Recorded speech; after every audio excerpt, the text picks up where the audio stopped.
Et donc les dons du Saint-Esprit s'opèrent sur la base de l'amour. S'il n'y a pas l'amour, c'est cela que nous avons dit qu'il y a des loups ravisseurs, il y a des personnes cruelles qui n'ont pas le souci du peuple de Dieu, qui n'ont pas le souci de ceux qui veulent des réponses à leurs problèmes. Mais en fait, ces gens n'opèrent que pour leur propre bien. Remarquez de près, étudiez de très près la manière dont s'exercent les dons spirituels dans notre pays. Et ailleurs aussi, il n'y a pas qu'ici au Congo. C'est partout dans le monde, même aux États-Unis. Les gens pensent qu'aux États-Unis, il n'y a que des meilleures églises et des bonnes églises. Non, c'est faux. Il y a beaucoup de faux prophètes là-bas. Observez très bien la manière dont les dons de l'esprit s'opèrent. Vous allez remarquer qu'il n'y a pas l'amour. Première des choses, recherchez l'amour, la charité. On n'a pas seulement l'amour pour donner des biens aux autres. Ok? Sur le plan matériel. La Bible parle d'avoir l'amour aussi afin d'aspirer au don spirituel. Ça veut dire de désirer ardemment. Ce n'est pas moi qui décide de prophétiser. Non. C'est le Saint-Esprit qui me communique le message et je transmets le message. Qui prophétise au contraire, parle aux hommes. Qu'est-ce qu'il fait? Il les édifie, il les exhorte et les console.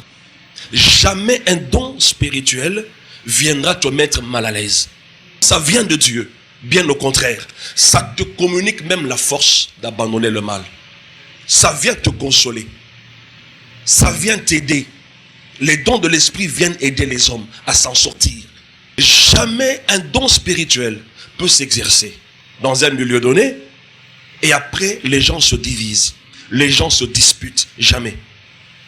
Ça, ce n'est pas un don spirituel. Jamais un don de l'esprit ne peut diviser une famille. Si vous connaissez une famille ou si votre famille a été divisée à cause d'un don spirituel, sachez que ça ne vient pas du Seigneur.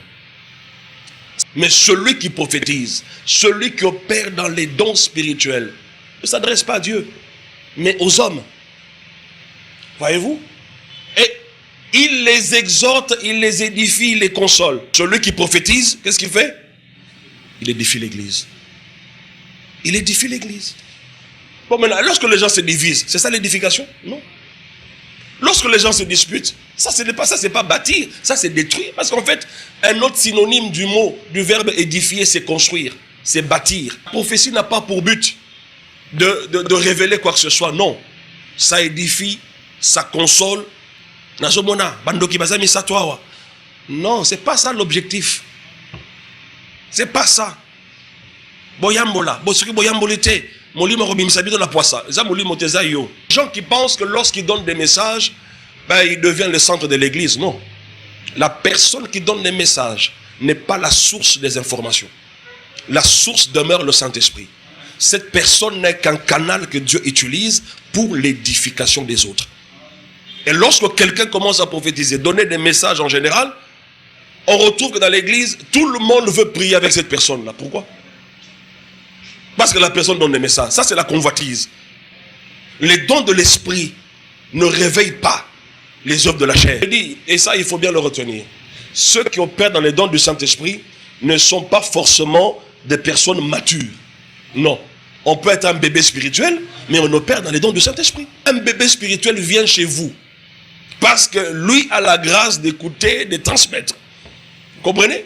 Et toi qui as déjà fait 10 ans dans la vie chrétienne, ce bébé-là commence à vous commander.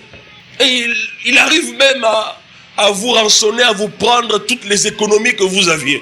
Généralement, aujourd'hui, quand on voit quelqu'un prophétiser, on l'invite presque partout. Hein. Pourquoi? Comme ça, quand il viendra prêcher, il va prophétiser, les gens viendront nombreux à l'église. Non, non, c'est pas d'abord ça. Le but, c'est l'édification, l'exhortation et la consolation. Mais ne prenons pas ça comme une marchandise que nous vendons. Non. J'ai dit, papa, on fait du commerce ici, c'est quoi au juste? Est-ce que vous ne croyez pas qu'en prêchant la parole de Dieu comme il faut, il peut y avoir des résultats aussi positifs que ça?